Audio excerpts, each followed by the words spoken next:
Nós estamos nesta série Reformando a Vida e a Cultura. E é interessante, eu sempre, às vezes conversando com a minha filha, né, ela sempre fala assim, pai, por que eu tenho que ser filha de pastor? Né?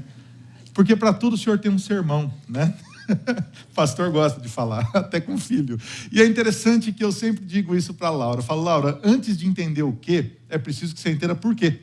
Antes que você entenda o que você tem que fazer, é muito importante que você entenda por que você tem que fazer o que você tem que fazer. Então, antes de entrar, são alguns blocos que eu separei essa reflexão, e antes da gente entrar no tema específico do que o apóstolo Paulo ensina nesse bloco da palavra que nós vamos estudar nesta noite, eu gostaria de passear com você um pouquinho na carta de Efésios e perceber um pouquinho como que o apóstolo Paulo construiu a sua comunicação com a igreja em Éfeso. A igreja em Éfeso é uma igreja muito importante no Novo Testamento. Você percebe em vários momentos do Novo Testamento os episódios que acontecem na igreja de Éfeso. Por exemplo, está narrado em Atos dos Apóstolos, nessa epístola que nós estamos estudando neste mês, durante a série Reformando a Vida e a Cultura, também na carta que o apóstolo Paulo escreve a Timóteo, o seu discípulo, a igreja que Timóteo pastoreia é a igreja de Éfeso, e talvez seja no Novo Testamento a única igreja que a gente consiga perceber vários momentos, várias etapas da vida da igreja sendo ali narradas nas páginas do Novo Testamento. Então, quando nós olhamos para a carta de Efésios, em Efésios, no capítulo 1, o apóstolo Paulo, ele abre a carta nos falando da obra de Cristo. Bendito seja o nosso Deus e Pai, o Deus e Pai do nosso Senhor Jesus Cristo, que nos tem abençoado com todas as sortes de bênçãos nos lugares celestiais, e que em amor nos escolheu para Ele, para sermos santos e irrepreensíveis, e perante Ele vivermos em amor, segundo o beneplácito da sua vontade. Por aí, ele revela que o que Cristo fez por nós foi eterno, que o que Cristo fez por nós foi definitivo, que o que Cristo fez por nós nos abençoou na terra, nas regiões celestiais, e que o Senhor, antes que nós percebêssemos, antes que nós soubéssemos, antes que nós mesmos tivéssemos noção, Ele nos amou, nos escolheu para Ele, nos trouxe para Ele, e num determinado momento, por sua graça, por seu amor, nós percebemos esse amor de Deus e reagimos a esse amor de Deus, dizendo: Senhor, é verdade, eu percebi que o Senhor me ama. E assim, o Senhor Deus faz nascer a possibilidade da reconciliação entre o ser humano e Deus, algo que estava impossível de acontecer, uma barreira intransponível, nada que o ser humano pudesse fazer, nada que o ser humano pudesse fazer para consertar essa relação. Essa relação foi consertada por Cristo. Foi somente Cristo que consertou, que encurtou essa distância. E agora, o que o apóstolo Paulo fala para mim, de uma maneira tridimensional, é que aquilo que estava perdido, aquilo que estava caído, aquilo que tinha sido separado pelo pecado, pela opção humana, pela opção dos nossos primeiros pais, de Adão e Eva, agora foi reconciliado pela obra de Jesus. Eu não sei quanto a você, eu tenho vontade de ler Efésios 1 e falar glória a Deus. Aí vem Efésios no capítulo 2. Em Efésios no capítulo 2, tendo olhado para a obra de Jesus, o apóstolo Paulo, então, ele olha para a cultura e ele percebe esse encontro entre duas culturas, ou melhor, essa trombada, esse clash entre duas culturas, a cultura sem Deus e a cultura de Deus. É interessante que o capítulo 2, ele gasta inteiro falando, primeiro expondo como que a cultura sem Deus funciona, e depois como que a cultura formada pelo Senhor funciona. No domingo passado, se você percebeu, se você se lembra, o pastor Ricardo, ele apresentou esse gráfico na sua mensagem.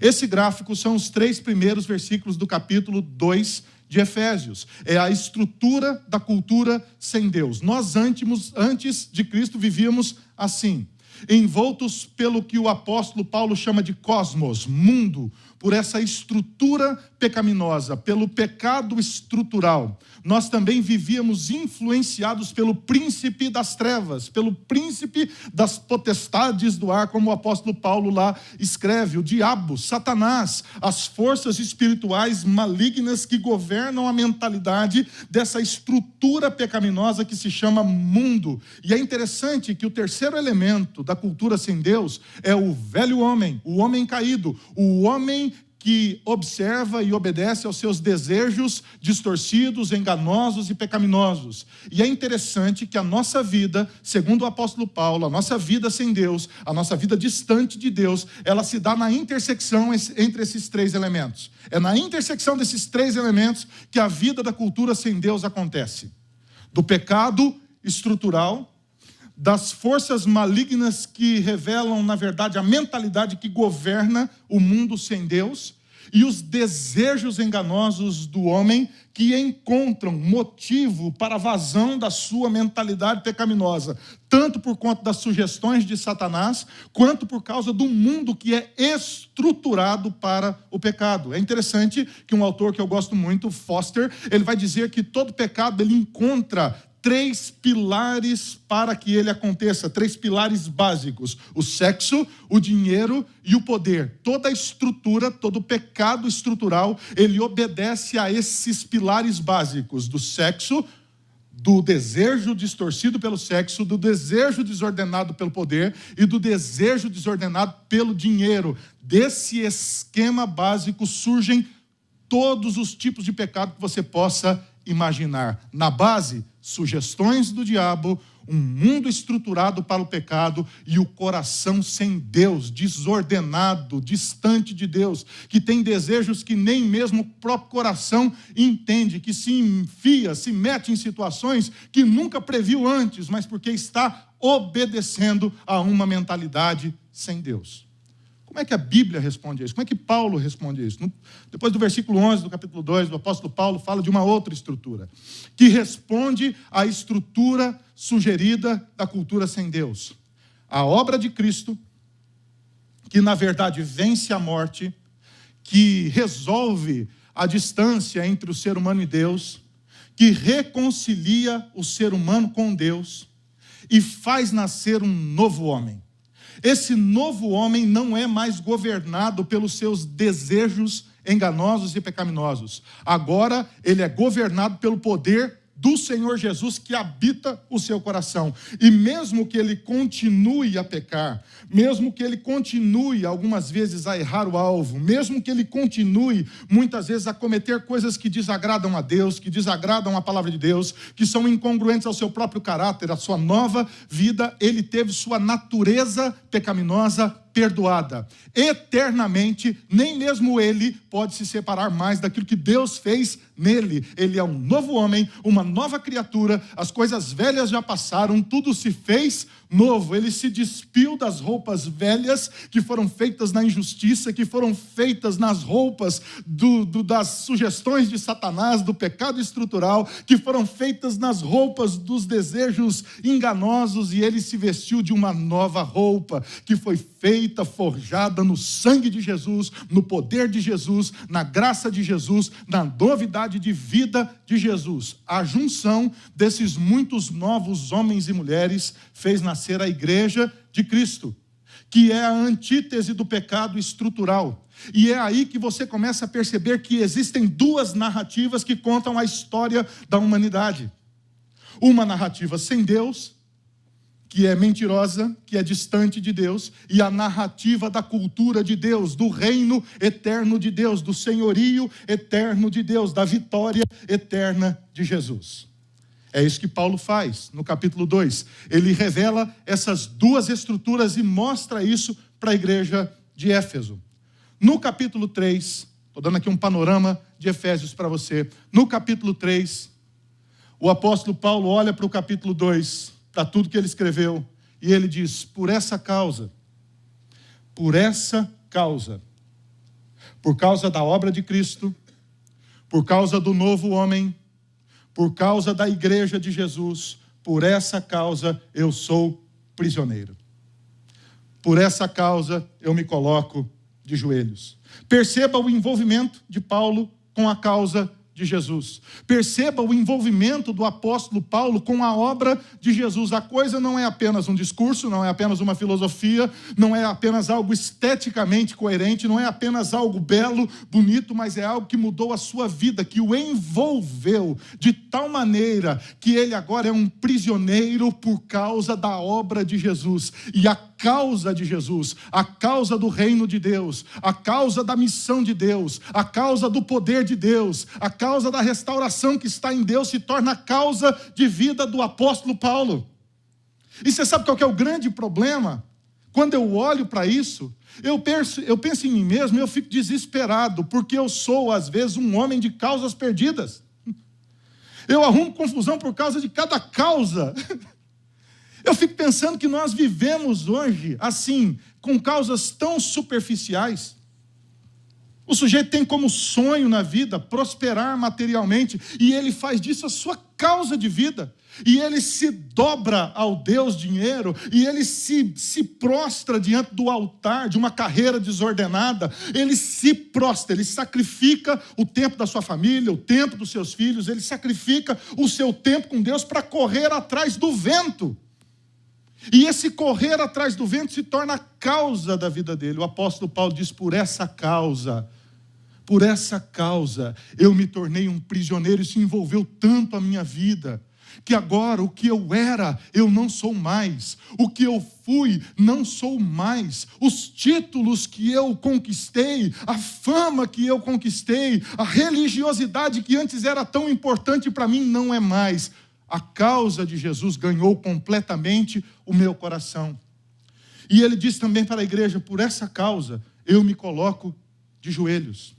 E ele ora então pela igreja, para que a igreja possa conhecer o que Cristo fez.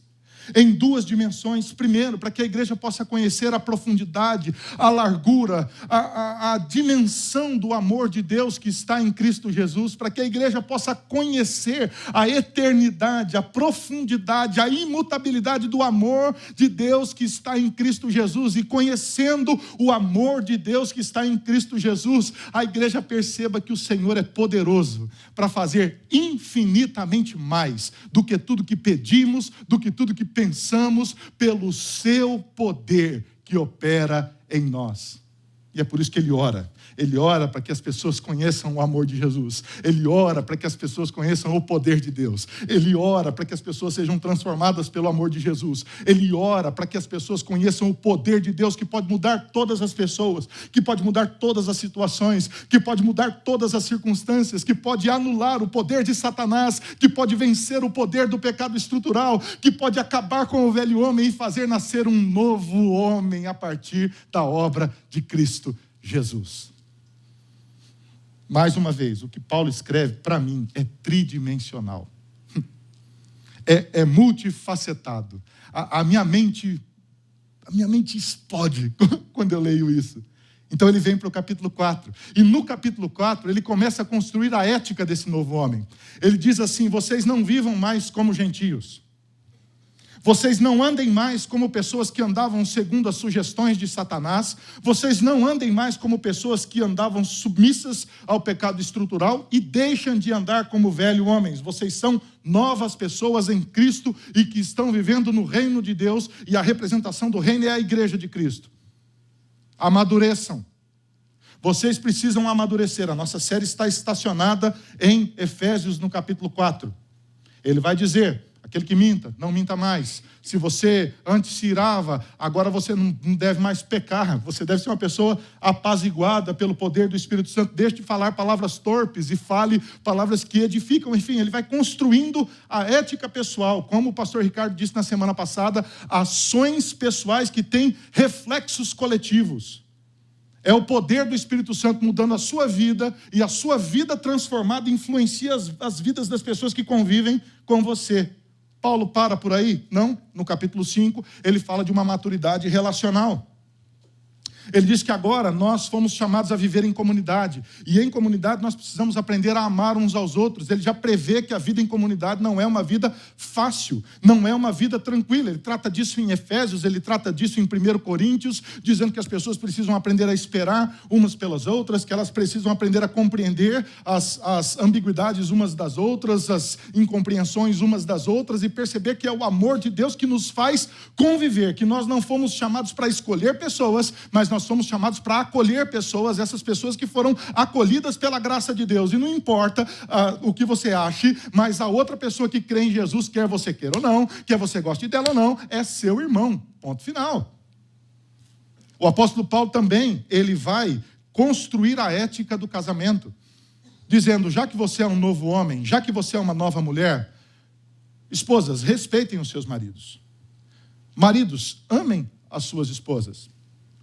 E nessa dinâmica do amor e respeito, o apóstolo Paulo faz uma releitura da família que era decaída, que era frágil, que era totalmente corrompida por conta das influências greco-romanas. E ele diz, no reino de Deus, os maridos amam suas esposas e as esposas respeitam os seus maridos, porque eles olham para o que Cristo fez pela igreja e para a resposta da igreja para com Cristo. E esse é o modelo padrão do relacionamento entre marido e mulher. No capítulo 6, ele continua falando da maturidade relacional. Ele tem aqui o versículo que meus filhos mais amam, e os seus também. Pais, não irritem os seus filhos. Esse é um versículo decorado lá em casa e amado. Mas também diz para que os pais, eles tratem os seus filhos com amor, com dignidade, para que os pais construam a imagem de Cristo na vida dos seus filhos. Mais do que isso, ele trata da questão do trabalho. Ele diz para que os senhores respeitem os seus escravos e os escravos trabalhem para os seus senhores como se eles estivessem trabalhando para o próprio Deus. E é interessante para mim como o apóstolo Paulo, ele amarra a carta de Efésios. No final de tudo, ele diz assim, porque a nossa luta não é contra carne e nem sangue. A nossa luta é contra os poderes e principados e potestades. A nossa luta é uma luta espiritual. Por isso, vocês precisam se revestir da armadura de Deus e serem filhos de Deus e viverem no mundo como filhos de Deus que proclamam o evangelho em todos os ambientes da sua vida. É interessante que, olhando para esse panorama, eu queria voltar para o recorte de Efésios 4, que é o recorte da nossa série, porque agora a gente já entendeu onde está posicionado o nosso texto. O nosso texto é o início da construção da ética cristã. E aí faz todo sentido a gente falar da reforma da vida e da cultura. Porque se tudo o que eu disser daqui para frente chegar ao seu coração como o coração de alguém que não crê no que Cristo fez, isso vai ser um bom discurso. Vão ser bons conselhos, mas não vai transformar a sua vida. Vai durar até quarta-feira, se for muito bom, até quarta tarde. Né? Se for mais ou menos, você saindo daqui na pizza, você já nem lembra mais do que aconteceu, você está preocupado com o jogo do Corinthians, com o Palmeiras, você está preocupado com outra coisa, e isso não vai fazer sentido nenhum para você. Agora, se você crê em Jesus, isso é revolucionário, é transformador, porque o convida para uma transformação profunda e faz com que você dê um passo atrás, reflita na sua vida e perceba os conselhos eternos do Senhor para a sua própria caminhada. Nesse sentido, são 4 movimentos: da mentira para a verdade, da ira para a mansidão, da corrupção para o trabalho, da malícia para a edificação. Isso é obra do Espírito Santo de Deus em nós. E à medida que nós percebemos a obra do Espírito Santo de Deus em nós, não entristecer o Espírito Santo significa perceber a ação de Deus em nós. É interessante, o Tim Keller ele vai ensinar que santidade é reagir aos estímulos de Deus em nós. Santidade é aprender a reagir aos estímulos de Deus em você. Portanto, o tema de hoje é esse: da ira à mansidão. O texto de Efésios diz assim: quando vocês ficarem irados, não pequem. Efésios 4, 26 e 27. Apaziguem sua ira antes que o sol se ponha. Não deem lugar ao diabo. É interessante que Paulo está citando aqui o Salmo 4, no versículo 4. É exatamente o mesmo texto. Quando vocês ficarem irados, não pequem. Ao deitar-se, reflitam nisso e aquietem-se. Depois desse texto, no Salmo 4, existe um selá, uma pausa. É como se o salmista tivesse escrito: agora para um pouquinho e pensa no que eu acabei de dizer. Quando você ficar irado, não peca. Isso significa o quê? Que a ira é uma parte inerente ao ser humano, faz parte, vem com você. A capacidade de se indignar, a capacidade de perceber o equívoco, a capacidade de perceber o erro e tomar uma decisão, a capacidade do discernimento. A gente cresce e, à medida que cresce, a gente aprende a discernir, a gente aprende a pensar, a gente aprende a escolher, a gente aprende a ficar irritado com algumas situações e não irritado com outras situações. A ira revela o que está no coração. É isso que acontece. A ira, a indignação, é a característica, é o temperamento que revela aquilo que vai no coração da pessoa. Aqui o verbo é levantar o ânimo até se irar. É aquele vulcão, né, que vai construindo, até que ele explode, até que ele não aguenta mais. É ser provocado ao estado de indignação. Você não estava indignado, mas foi provocado aquele estado. Você foi levado a esse estado de indignação. Essa indignação, segundo a narrativa dos evangelhos, Mateus, Marcos, Lucas e João, é onde essa palavra mais aparece no Novo Testamento, ela acontece em duas dimensões. E aqui vem uma parte um pouco assim mais técnica dessa mensagem. Eu vou precisar muito da sua atenção, porque eu vou ler alguns textos bíblicos agora para provar isso que eu estou dizendo.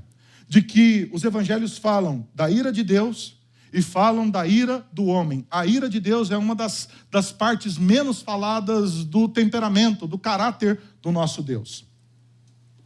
A ira de Deus produz proximidade com Deus. A ira do homem revela a sua impiedade, a sua distância de Deus, a sua má leitura da história e da vida. O propósito da ira é revelar o que está no coração. É um imperativo: fiquem irados. E à medida que vocês ficarem irados, vocês vão revelar aquilo que está no seu coração.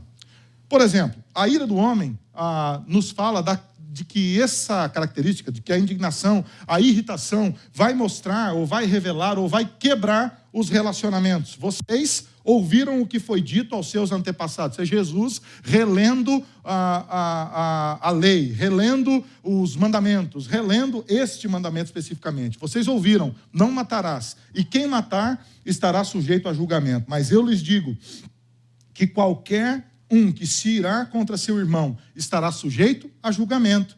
Também qualquer que disser ao seu irmão racá será levado ao tribunal. E qualquer que disser louco corre o risco de ir para o fogo do inferno. Ou seja, a nossa ira, a nossa indignação, quando conduzida pelo pecado, quebra os relacionamentos. Quando conduzida pelo pecado, quebra os relacionamentos. É por isso que amigos, eles se separam. É por isso que muitas vezes pais não falam com os filhos e filhos não falam com os pais. É por isso que irmãos ficam sem falar com o irmão durante 20 anos, 30 anos, porque eles foram conduzidos na sua relação com o outro por uma irritação pecaminosa que se transformou numa indignação, numa postura de vida que é contrária ao outro. O que Jesus está dizendo é que o sujeito não mata o outro fisicamente, mas mata o outro no coração. Ele assassina o outro no coração. Você morreu para mim. A ira do homem é fruto do seu egoísmo. Na parábola do filho pródigo, a parábola termina assim: o filho mais velho encheu-se de ira. Ele encheu-se de ira e não quis entrar. Então seu pai saiu e insistiu com ele.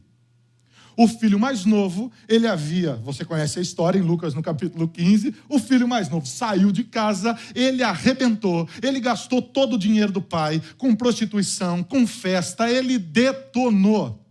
Ele curtia sertanejo universitário, ele era um cara que viveu a vida dele do jeito que ele quis. Ele tocou o terror lá na sua vizinhança. O que acontece? Esse filho, depois que ele acabou com tudo, depois que ele destruiu tudo, ele voltou para casa, porque estava quebrado, cuidando de porcos, comendo lavagem dos porcos. Ele volta para casa e, surpreendentemente, o pai, que segundo a narrativa do Tim Keller é pródigo, naquela história quem é pródigo, quem é esbanjador, quem é generoso é o pai. O pai então recebe o filho esbanjador com um abraço, com um beijo, com uma roupa nova, com um anel no dedo, com um novilho cevado morto, com festa, com música, com dança. E o filho mais velho, que talvez no seu coração, isso é talvez uma leitura minha, que no seu coração tenha querido fazer tudo que o filho mais novo fez, mas não teve coragem, tenha querido fazer a mesma coisa, mas obedeceu ao pai, de olho na herança do pai, obedeceu ao pai de medo de se perder religiosamente do pai. Ele estava com um coração tão distante quanto o coração do filho mais novo, quando abandonou o pai, e ele não percebe a alegria do pai e fica irado. E por conta do seu egoísmo, ele não participa da alegria do pai. Participaria se a alegria fosse dele. Participaria se a honra fosse para ele. Participaria se o mérito fosse para ele. Participaria se a ideia fosse dele. Participaria se ele fosse louvado. Participaria se a plaquinha tivesse no nome dele. Participaria se fosse ele, mas é o outro, ele não participa, porque a sua ira revela o egoísmo que está no seu coração. E você quer saber de uma coisa? A parábola termina por aí. O que para mim é enigmático, não fala se o rapaz entrou ou não entrou, eu fico perguntando, lá no céu falou Jesus, termina a história. O que deu com aquele cara? É altamente revelador isso aqui, porque é como se Deus tivesse dito assim, é isso mesmo que está no seu coração, você é um egoísta, você não participa de alegrias que não são suas, você não se alegra com a minha alegria, a sua ira é indigna. A ira de Deus é parte do caráter de Deus, pelo contrário. Você não devia ter tido misericórdia do seu conservo como eu tive de você. Isso é uma outra história.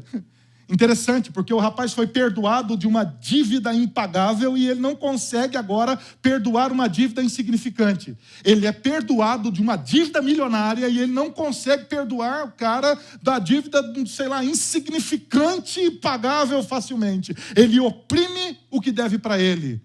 É como se ele tivesse uma ética elástica. Era assim, muito bom quando é para mim, muito ruim quando eu estou fora disso aqui. Você está me devendo, então é muito pesado para você. Eu estou devendo para você, olha só a situação, como é que está difícil, eu queria tanto o seu perdão. É por aí que está acontecendo aqui. Ele diz então, você não devia ter tido misericórdia do seu conservo como eu tive de você, irado, e aqui representando a ira de Deus, o seu senhor entregou aos torturadores, até que pagasse tudo o que devia. Assim também lhes fará o meu Pai Celestial, a cada um, ou se cada um de vocês não perdoar de coração ao seu irmão. É interessante que a ira de Deus é a sua capacidade, ou é a capacidade, ou o elemento que permite o ser humano a enfrentar as consequências das suas próprias escolhas. A ira de Deus é o canal pelo qual transita a justiça de Deus. A ira de Deus é o canal pelo qual transita a justiça de Deus. E a justiça de Deus revela a nossa injustiça. A retidão de Deus revela os desvios do nosso próprio coração, e a santidade de Deus contrasta com a nossa pecaminosidade e com a nossa falta de capacidade de compreender quem Deus é, as nossas próprias limitações e amar o outro apesar das limitações, das ambiguidades, dos paradoxos que existem na alma e na vida do outro. Mais do que isso, a ira de Deus revela a justiça de Deus. Esse texto é um pouco mais longo, mas ele é também emblemático, porque ele fala de um casamento. Ele representa as bodas do Cordeiro. Olha só essa história. De novo enviou outros servos e disse, digam aos que foram convidados que preparei meu banquete. Meus bois e meus novilhos gordos foram abatidos e tudo está preparado. Venham para o banquete de casamento. Mas eles não lhe deram atenção e saíram, um para o seu campo, outros para os seus negócios. Os restantes, agarrando os servos daquele senhor, maltrataram-nos e os mataram. Mais uma vez, isso aqui se conecta ou representa a ira de Deus. O rei ficou irado e, enviando o seu exército, destruiu aqueles assassinos e queimou a cidade deles. Então disse a seus servos, o banquete de casamento está pronto, mas os meus convidados não eram dignos. Vão às esquinas e convidem para o banquete todos os que vocês encontrarem. Essa é a forma com a qual Deus trata o pecado. A distância, a incongruência do coração humana. Ele vai dizer assim, por conta, ou eu compreendo assim, é por conta da ira de Deus que nós somos impulsionados a falar do amor de Jesus. Porque você e eu conhecemos as belezas do céu, mas também sabemos da urgência que é, da tragédia que é o inferno. E por conta da tragédia que é a distância de Deus, por conta da ira de Deus que revela a sua santidade e a sua justiça, por conta da verdade do caráter de Deus, é que você e eu fomos envolvidos na missão de Deus. Por isso que é urgente para você e para mim falarmos do amor de Jesus e convidarmos pessoas a viverem, a se encontrarem com Deus.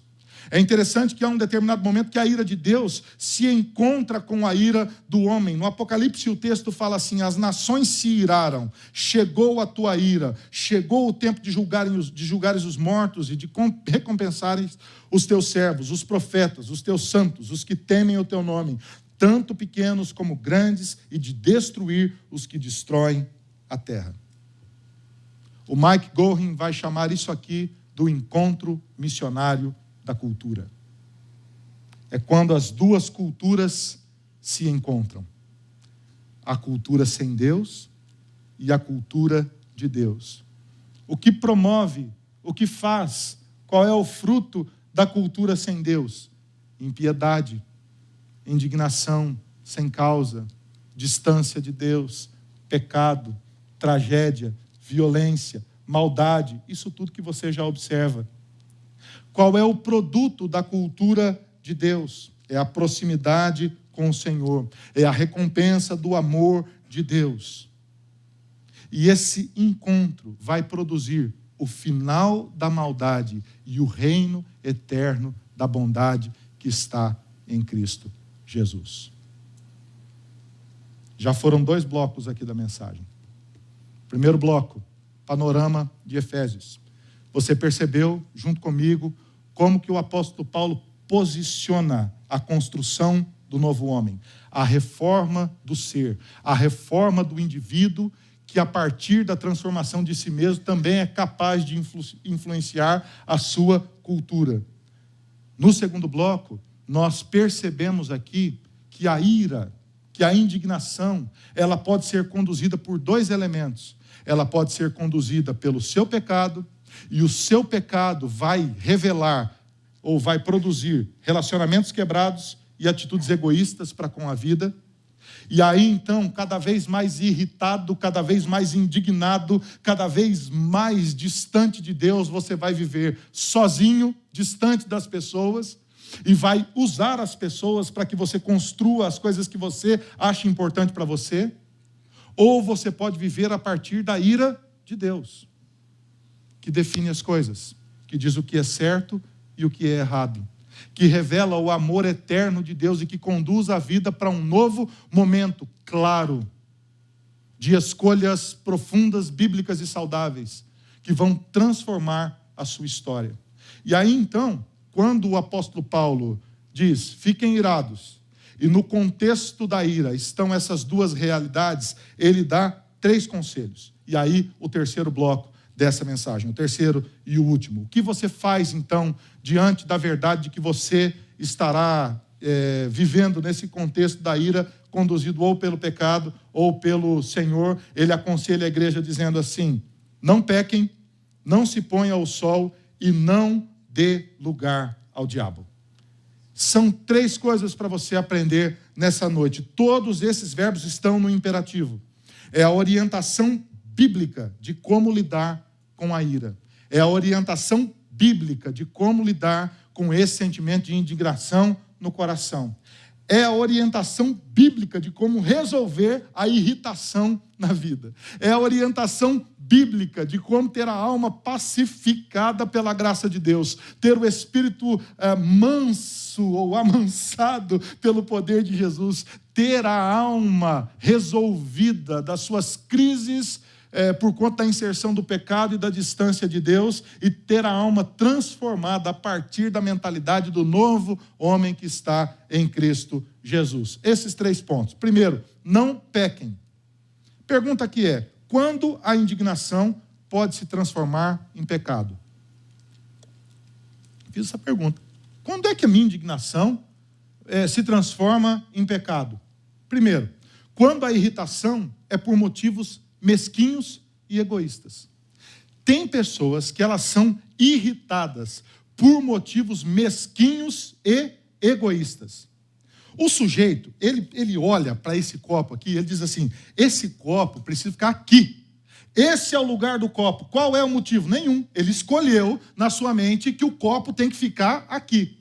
Aí vem o outro sujeito que vive na mesma casa, por acaso é o cônjuge, é a esposa, é o marido, é o filho, é sei lá quem, e ele pega o copo e coloca aqui. O sujeito estava trabalhando, ou a sujeita estava trabalhando, e ela chegou em casa e viu que o negócio do copo não estava aqui. O que vai acontecer a partir daquele momento naquela casa? Vai tocar o terror, amigão. A casa vai pegar fogo, porque a pessoa vai ficar irritada por um motivo fútil, mesquinho, por um motivo egoísta, por um motivo banal, porque o negócio do copo, porque a chave não estava aqui, porque o sapato não estava em tal lugar, porque você bagunçou a cama que eu arrumei, porque você sentou no lugar que não era para sentar, porque você largou o prato na cozinha, porque você não lavou a louça que eu mandei você lavar. Você é um inútil. Só nas melhores famílias. Motivos mesquinhos. De gente que é duro para você trabalhar com a pessoa, porque a pessoa é mesquinha e egoísta. Porque ela não consegue fazer a coisa se não for do jeito dela.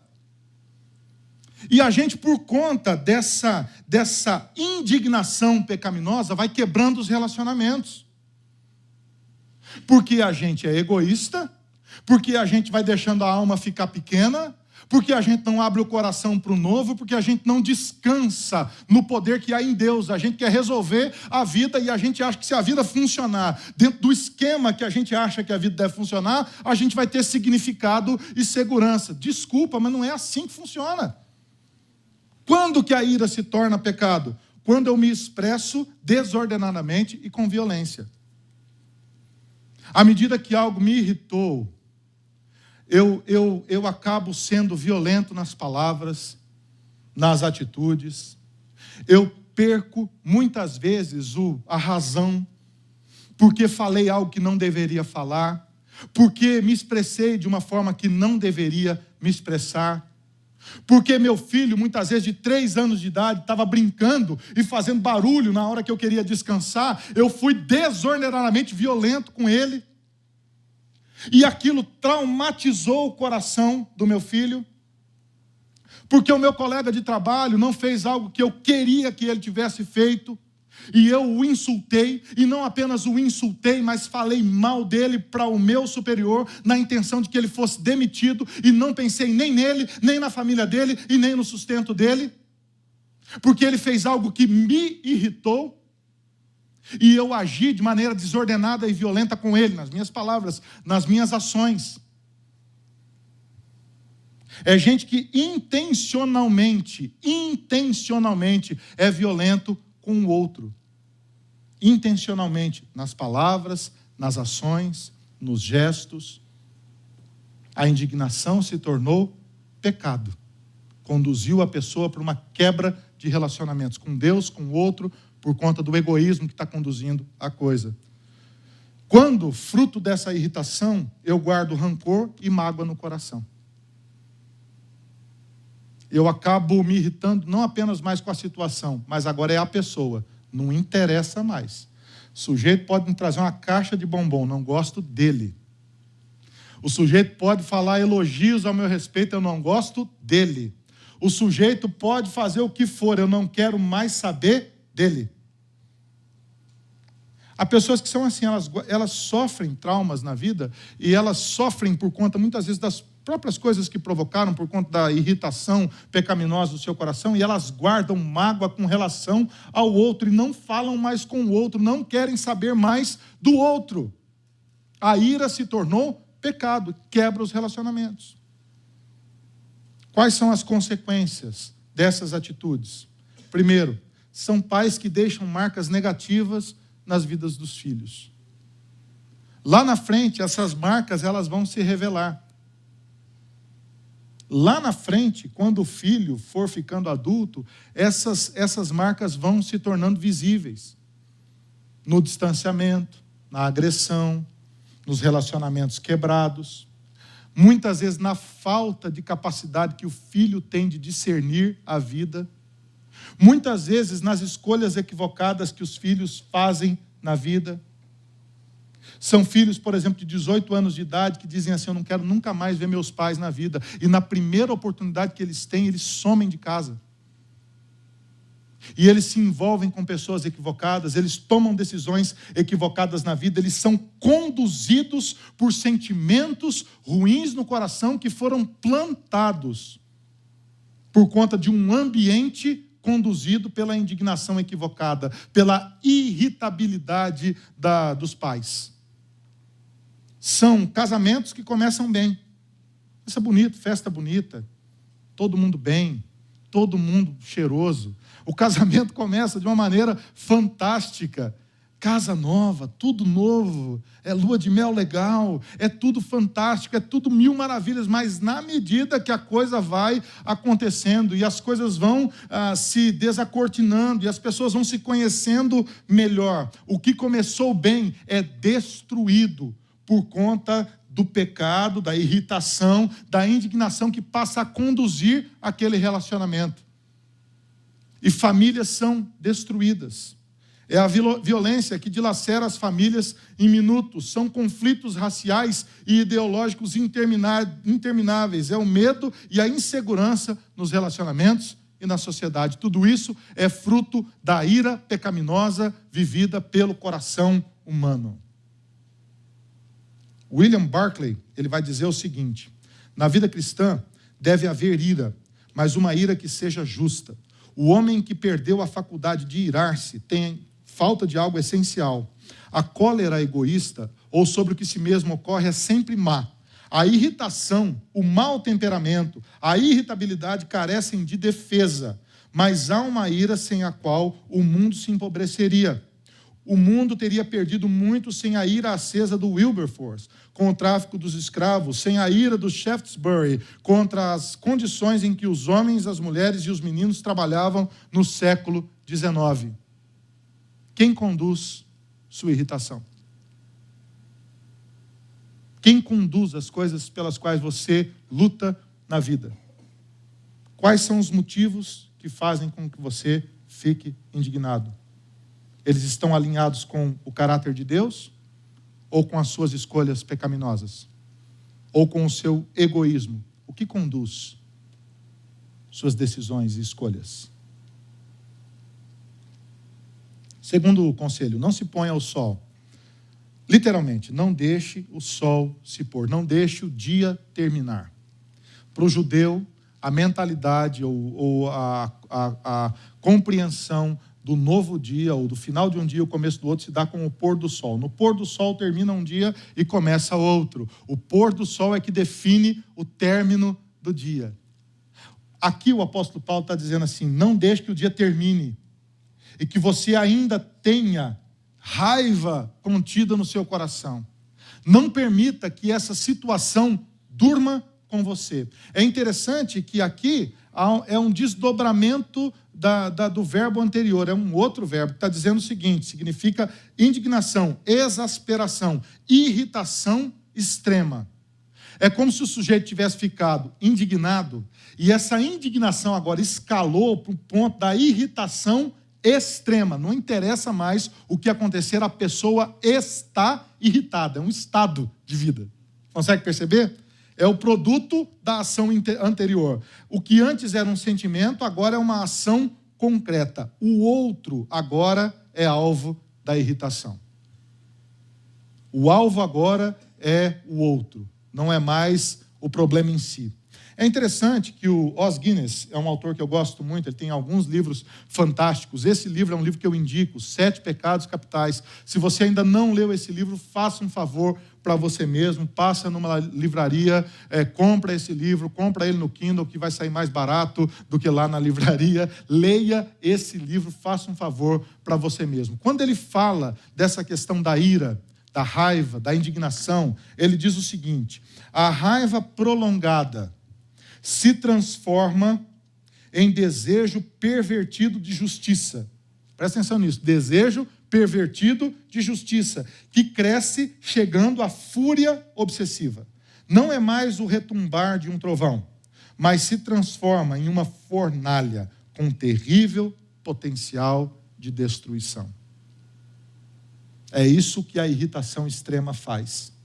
Ela transforma o coração em uma fornalha com um terrível poder de destruir os relacionamentos, as pessoas, a si mesmo. É um estado de vida deplorável. É por isso que você tem que resolver isso logo. É por isso que você tem que olhar para o seu coração e resolver isso logo. É por isso que você tem que perdoar rápido. É por isso que você tem que sondar o seu coração e não ficar dormindo com problema, não ficar dormindo com a sua alma cheia de raiva e de indignação por motivos equivocados. O que você faz? Primeiro, não guarde sentimentos negativos no seu coração. Faça isso. Sonde o seu coração. Faça o que a palavra de Deus ensina. Perceba se há algum caminho mau no seu coração. Se existe algum descaminho no seu coração. E não guarde este sentimento negativo.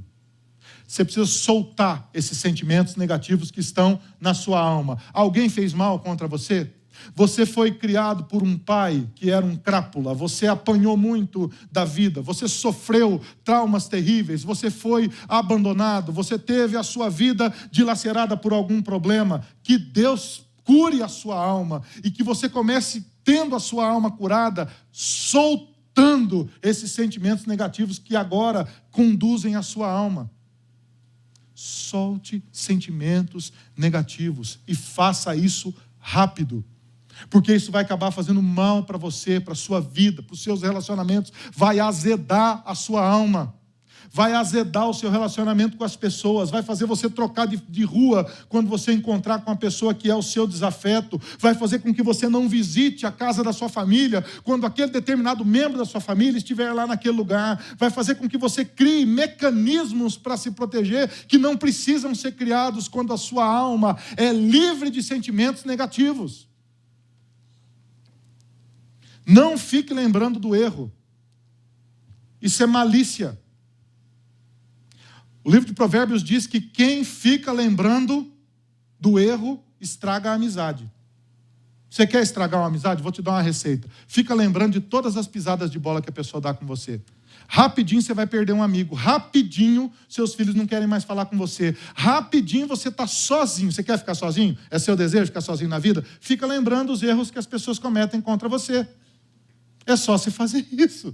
Quem fica lembrando do erro, estraga a amizade. Os erros, eles existem, eles fazem parte, nós somos pecadores, nós temos nossas ambiguidades, nós temos os nossos pecados. Você vai errar num determinado momento, você vai sim errar com a outra pessoa, mas faça uma coisa, à medida do momento que você perdoou aquilo, não fique lembrando. Pelo menos para outra pessoa. Se você se lembrar, faça um exercício, o anterior. Não guarde sentimentos negativos no coração. Você se lembra muito de uma situação? Aprenda a orar, a levar essa coisa para Deus. Aprenda a confiar no perdão de Deus. Não adianta você falar disso para todo mundo. Você viu o que fulano fez comigo? Você viu o que fulano fez comigo? Você viu o que fulano fez comigo? Coitadinho de mim, eu sou um ratinho molhadinho que nasceu pelado e agora... Quem fica lembrando o erro, estraga a amizade. Terceiro, pense nos seus próprios pecados, mais do que no pecado dos outros. Pense nos seus equívocos, nas coisas que você também cometeu. perdoe e verbalize o perdão para o outro. Vai fazer com que o outro também participe da mesma bênção que alcançou o seu coração. E limpe o seu coração em oração. Isso é um ótimo exercício. É um ótimo exercício. Conselho para você então. Dê uma olhada para o seu coração. Perceba se há no seu coração ressentimentos, mágoas, pessoas que você não conversa, situações que machucaram você. Se existe no seu coração coisas assim, você tem carregado pesos que você não precisa carregar. A Bíblia ensina que o fardo de Jesus é leve. Você precisa soltar isso nas mãos de Jesus. E ser livre de todo sentimento negativo. E ser livre de toda lembrança que te faz mal. Ser livre dos seus próprios equívocos, dos seus próprios erros. Ser livre dessas situações que causaram mágoa e rancor no seu coração. Ser livre pelo poder do perdão que há em Cristo Jesus. Como que você faz isso? Entregue isso a Deus em oração. Descanse no poder que há em Deus e não no seu poder de solucionar as situações. Tenha uma relação renovada com o seu travesseiro, querido, e durma em paz. O Salmo 4, ele diz assim: em paz me deito e logo pego no sono, porque a minha alma, ela foi pacificada. O sol se pôs e a alma está tranquila. Terceiro e último lugar, não deem lugar ao diabo. Por quê? Porque o diabo vai piorar a coisa sempre. Se é o serviço do diabo. Qual é a profissão do diabo? Piorar a sua vida. É isso aí que vai acontecer. O diabo existe para isso. João 10:10. O ladrão não vem senão para roubar, matar e destruir. Jesus, eu vim para que tenham vida e a tenham em abundância. É interessante que toda a ação de Satanás vai sempre produzir isso. Ele vai sempre roubar, ou seja, ele vai tirar de você aquilo que é seu de direito. Ele vai sempre matar a esperança, o sonho, a perspectiva, e ele vai sempre destruir a vida. O diabo é o pai da mentira. O diabo é o pai da distorção. O diabo é o pai da distância de Deus. E é interessante que o apóstolo Paulo diz que essa ira vai nos conduzindo a um lugar complicado. Porque começa com uma irritação e a gente deve lutar contra o pecado. Se esse pecado tomou o nosso coração e a gente dormiu com isso, e a gente começa a conduzir ou conviver com esse rancor, com essa mágoa no coração, uma hora ou outra a gente deu lugar. A gente abriu espaço, a gente deixou a porta entreaberta, a gente baixou a guarda. E agora o diabo, ele começa a sugerir algumas situações dentro desta mágoa que ganhou o seu coração. E sabe o que vai acontecer? As coisas vão piorar, e vão piorar muito. Por quê? Porque o diabo veio para matar, ele veio para roubar, e ele veio para destruir. Todas as vezes que, por conta das nossas mágoas, por conta dos rancores que existem no nosso coração, nós damos lugar ao diabo, esse é o produto. As coisas pioram, e pioram muito. Uma inimizade se transforma num relacionamento cheio de ódio, que escala para um assassinato sem sentido. O diabo veio para matar, roubar e destruir. Uma situação que tinha jeito, ela se perde porque as pessoas foram conduzidas pelo rancor, elas foram conduzidas pela mágoa, e a situação saiu do controle. E agora, aquelas pessoas que antes eram amigas não se falam mais. E além de não se falarem mais, elas se detestam. E elas não desejam mais o bem uma da outra como desejaram anteriormente. Deram lugar ao diabo.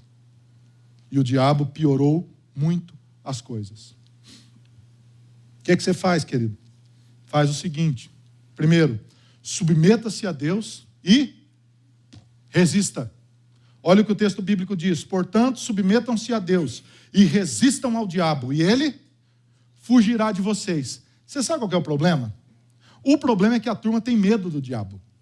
Esse é que é o problema. A turma tem medo do diabo. A gente não tem medo do pecado como deveria ter. A Bíblia fala assim: fujam da aparência do mal. Fujam da aparência do mal. A Bíblia diz: resistam ao diabo e ele fugirá de vós. Você sabe o que a gente faz? A gente resiste à aparência do mal e foge do diabo.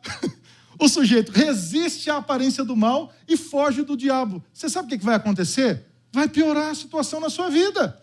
Eu fico olhando para a moçada hoje em dia, eu estou vendo muito jovem aqui, e eu fico pensando assim: a turma não tem medo do pecado hoje em dia, não. A moçada vai para a balada hoje em dia, tranquilão, em nome de Jesus. Eu fico só vendo, não tem embate com relação ao pecado. Eles vão vivendo como se não houvesse problema com o pecado. Ah, não, eu faço o sexo fora do casamento é uma convenção.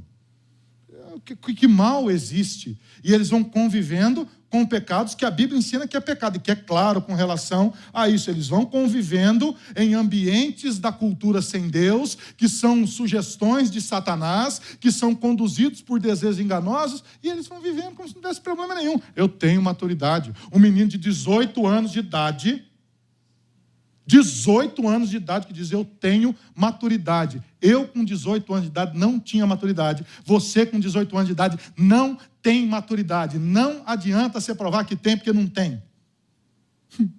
É imaturo. Precisa crescer. Precisa amadurecer. E esses desejos enganosos vão fazendo com que a pessoa ela deixe de conduzir a sua vida a partir da resistência a propostas que não são de Deus, e ela resiste no lugar daquelas propostas e acaba tendo a sua vida envolta por situações que estão distantes de Deus, e elas fogem daquilo que tem medo. A Bíblia ensina o contrário. Ela diz: resista ao diabo. Aprenda a dizer não. Aprenda a viver com firmeza a fé do novo homem que Cristo formou em você. Aprenda a ter conversas cruciais com pessoas e a dizer não às propostas que não são de Deus. Quer você tenha 15, 16, 18, 25, 35, 45, resista àquilo que não é de Deus e submeta-se àquilo que Deus está fazendo na sua vida. Mais do que isso, seja sóbrio. Seja sóbrio e vigie. Sejam sóbrios e vigiem. O diabo, o inimigo de vocês, anda ao redor como um leão, rugindo e procurando a quem possa devorar. É interessante que o discernimento, a sobriedade, é algo que a gente aprende. Se aprende a discernir. Então passe a refletir, a pensar a partir do princípio de Deus. Não a partir dos seus desejos enganosos, mas a partir da vontade de Deus. E veja como que o apóstolo Paulo termina esse texto. Ele diz assim: vistam-se, ou vistam toda a armadura de Deus, para poderem ficar firmes contra as ciladas do diabo. O diabo vai promover ciladas? Vai. Sempre, sempre que puder. Você vai enfrentar situações difíceis? Vai. Você vai ter coisas na sua vida que você não vai entender? Vai. Você vai enfrentar retaliações quando assumir sua fé em Cristo? Vai. Vai haver uma trombada entre uma cultura sem Deus e uma cultura com Deus de vez em quando, se você afirmar a cultura de Deus na sua vida? Vai. Mas fica firme. Resista às ciladas do diabo, pois a nossa luta não é contra as pessoas, não é contra os seres humanos, não é contra nada que a gente tenha concreto na vida, mas é contra os poderes e autoridades, contra os dominadores deste mundo de trevas, contra as forças espirituais do mal nas regiões celestiais. Por isso, vistam toda a armadura de Deus, o cinto da verdade, a couraça da justiça, as sandálias do evangelho da paz, o escudo da fé, o capacete da salvação, a espada do Espírito e da palavra. Vista-se com tudo que é de Deus. Para quê, meu irmão? Para que você possa resistir no dia mau e permanecer inabalável depois de você ter feito tudo. Eu vou terminar fazendo algumas perguntas para você. Quero pedir para o pessoal da música vir aqui. Nós vamos cantar uma canção no final. Eu queria que você desse uma respirada agora. Eu sei que talvez a mensagem tenha falado ao seu coração. E eu quero fazer algumas perguntas sérias para você. São perguntas simples, mas elas são perguntas bem sérias. São perguntas que vão olhar para dentro da sua alma. E eu queria que você, com sinceridade, pensasse nessas perguntas. Há alguma irritação que tem incomodado a sua alma? Como vai a sua alma, querido? Você tem andado meio irritado? Flor da pele, assim, com os nervos à flor da pele. Tem situações que têm tirado você do sério? Vocês têm brigado muito em casa? Tem saído muito do controle a coisa em casa? Você anda muito irritado no trabalho? Irritado com alguém? Responda com sinceridade a essa pergunta. Há alguma situação em que você percebe que o sol já se pôs? Já azedou, já passou? Você está dormindo com esse rancor que de vez em quando faz com que você perca a esperança ou o desejo de conviver com pessoas que antes você conviveu tanto? Tem situações que o sol já se pôs, querido? Se o sol já se pôs, deixa eu dizer uma coisa para você.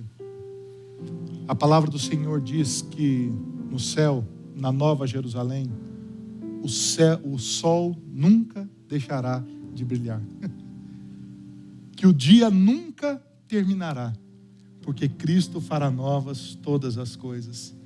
E se o sol já se pôs para algumas situações na sua vida, eu quero dizer para você nessa noite, em nome de Jesus, que as misericórdias do Senhor se renovam a cada manhã, e que a cada manhã o sol se porá, ou o sol se levantará novamente, e novamente todas as coisas se farão novas. Há sempre um novo começo para aqueles que estão em Cristo Jesus. Há alguma porta entreaberta para que o diabo interfira em sua vida? Será que o rancor não deixou aí alguma fresta, alguma porta entreaberta pela mágoa, pelos ressentimentos, pelo ódio? Sabe, querido, hoje é dia de perdoar. O perdão vai acalmar a sua vida, vai acalmar a sua alma e vai conduzir você à confiança na obra e no caráter de Jesus. Eu não sei. Talvez nessa noite eu esteja falando com alguém que foi machucado pela vida, que foi machucado pela separação dos pais e que teve a vida conduzida de sentimentos negativos com o pai, com a mãe. Talvez eu esteja falando nessa noite com alguém que passou por um divórcio e esse divórcio machucou a sua alma. Você foi abandonado por alguém. Talvez eu esteja falando nessa noite com filhos que não amam mais os seus pais, que têm ressentimentos profundos com os seus pais, ou de pais que não falam mais com os seus filhos porque a mágoa ganhou espaço no coração. Talvez eu esteja falando aqui com gente que não convive mais com seus familiares faz tempo. Querido, solta esse peso. Solta esse peso hoje. Confie no que Cristo fez por você. Solte esse peso diante de Jesus. Tenha a sua alma transformada pelo poder de Jesus. E saia daqui nessa noite leve, com o coração daquele que foi perdoado e que perdoou. E se eu fosse você, quem sabe nessa semana, um telefonema, um abraço, uma palavra de perdão, um novo começo, um abraço, uma nova história vivida pelo poder da graça do Senhor, não de alguém que é conduzido pela raiva e pela indignação, mas de alguém que foi transformado pelo poder revolucionário e amoroso de Jesus. Quero fazer uma breve oração com você. Feche os seus olhos. Senhor, muito obrigado, Pai, pela palavra do Senhor. A palavra do Senhor é eterna. A palavra do Senhor é poderosa. A palavra do Senhor é capaz de falar aos nossos corações. A palavra do Senhor, Deus, é capaz de curar a nossa alma. E eu quero pedir, ó Deus, em nome de Jesus, ó Pai, que o Senhor possa nos libertar de todo sentimento equivocado, ó Deus. Curar a nossa alma e nos fazer leves, novos, acalmados pelo Teu poder, ó Pai. E que assim, uma nova história nos relacionamentos, na vida, comece a partir do poder de Jesus. É o que eu oro, em nome de Jesus. Amém.